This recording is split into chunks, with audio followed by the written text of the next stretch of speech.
तो दोस्तों, आज अपन लोग बात करेंगे आम के लिए, आम के एक्सपोर्ट के लिए, निर्यात के लिए कि आम कहाँ कहाँ एक्सपोर्ट होता है और मतलब कहाँ कहाँ, मतलब किन किन देशों में एक्सपोर्ट होता है।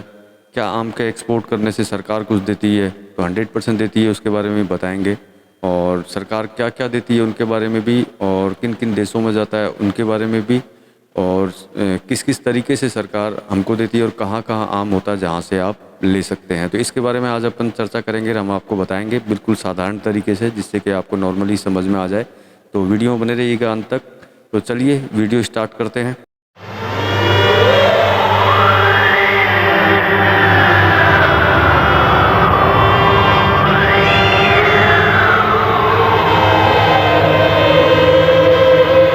नमस्कार दोस्तों, कैसे हैं आप सब लोग।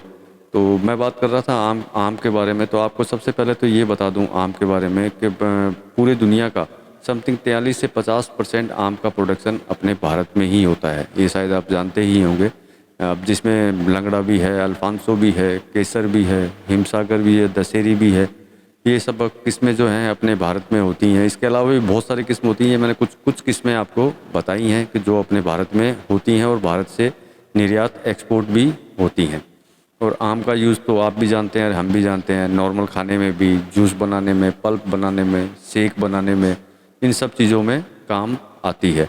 अब सबसे बड़ी बात है कि आप अगर नए हैं और आम का काम करना चाह रहे हैं तो आम खरीदेंगे कहाँ से? सबसे बड़ी चीज़ ये होती है।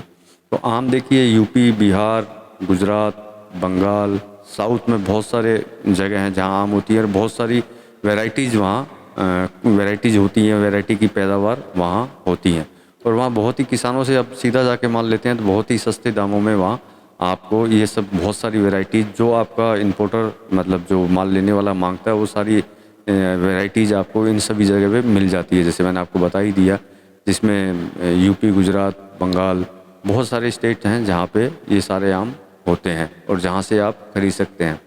अब सबसे बड़ी बात आती है कि भाई एक्सपोर्ट करने पे कुछ मिलता है क्या? तो एक्सपोर्ट करने पे देखिए बहुत कुछ मिलता है, क्योंकि एग्रीकल्चर डिवीज़न हमेशा इस चीज़ के लिए तैयार रहती है कि आप नए एक्सपोर्टर हैं, एक्सपोर्टर बनना चाह रहे हैं, तो आपको कुछ ना कुछ गवर्नमेंट दे, आपको प्रोत्साहन करे जिससे कि आप एक्सपोर्ट करें।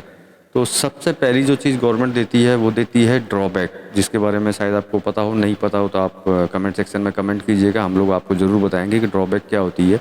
तो ड्रॉबैक देती है 0.5% तक का ड्रॉबैक देती है आपको।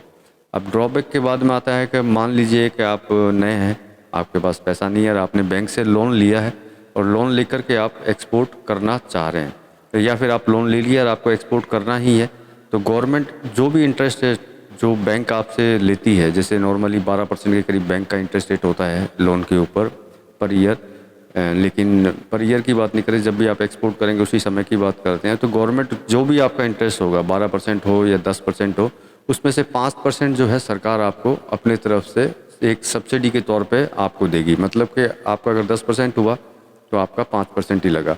तो ये सरकार की तरफ से। इसके अलावा सबसे बड़ी सुविधा जो गवर्नमेंट देती है, आप गल्फ़ कंट्रीज़ में कहीं पे आप भेजते हैं रेफ़र कंटेनर में या जैसे भी, तो उसमें ट्रांसपोर्ट की भी एक सब्सिडी देती है रेफ़र कंटेनर के लिए, जिसमें आपका कितना लगता है उससे मतलब नहीं है गवर्नमेंट को, लेकिन 21,000 से लेकर के 25,000 तक आपको सरकार दे देती है आपको, कि ये एक सब्सिडी के तौर पे, जिससे कि आपको मार्जिन ज़्यादा मिले, आप आसानी से काम कर पाएँ, आसानी से एक्सपोर्ट मैंगो का कर पाएँ।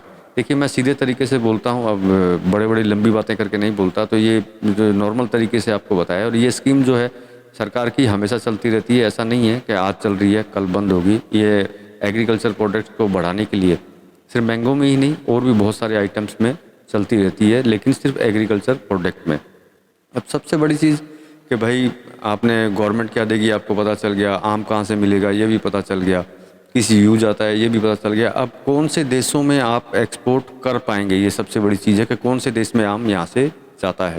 तो उसमें देखिए एक नंबर पे दुबई आता है, दुबई में भी यहाँ से बहुत आम जाता है, सऊदी अरेबिया में भी बहुत जाता है, कुवैत में जाता है, यमन में जाता है, ओमान जाता है, यूके मतलब यूनाइटेड किंगडम में भी जाता है, नीदरलैंड में भी जाता है।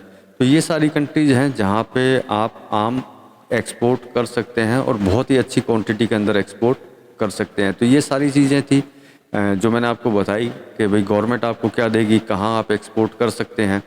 और गवर्नमेंट की सब्सिडी आपको जो देने वाली है उसके बारे में बताया, और आम कहाँ कहाँ मिलेंगे उसके बारे में आपको बताया। तो यही कंट्रियाँ हैं जहाँ आप एक्सपोर्ट कर सकते हैं।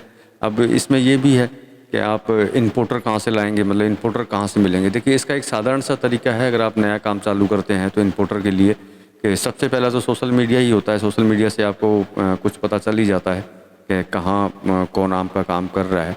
इसके अलावा और भी आसान तरीका है, जैसे आप इंडिया में रहते हैं, भारत में रहते हैं, आपके अगर कोई फ्रेंड, दोस्त, रिलेटिव्स अगर वहाँ रहते हैं तो आप उनसे भी कंसल्ट कर सकते हैं भाई यहाँ आम कौन कौन इंडिया से मंगाता है, उनके थ्रू भी आप इंपोर्टर ढूंढ सकते हैं।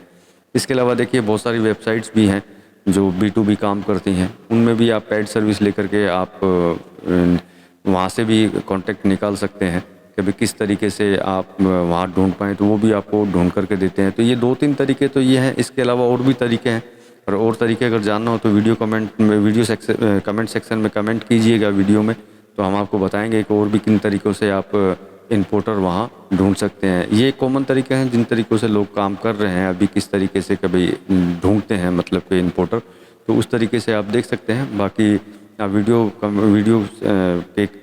में कमेंट कर दीजिएगा तो हम आपको बताने की कोशिश करेंगे दूसरे तरीके से। तो ये आज का जो वीडियो था सिर्फ इसी चीज़ के लिए था कि आप मैंगो कैसे एक्सपोर्ट करें। और अगर आपको अच्छा लगा हो वीडियो हमारा तो वीडियो को लाइक कर दीजिएगा, और अच्छा आपको लगा हो इन्फॉर्मेटिव वीडियो है तो भाई शेयर भी कर दीजिएगा, और चैनल पर नया है तो सब्सक्राइब करना बिल्कुल भी मत भूलिएगा।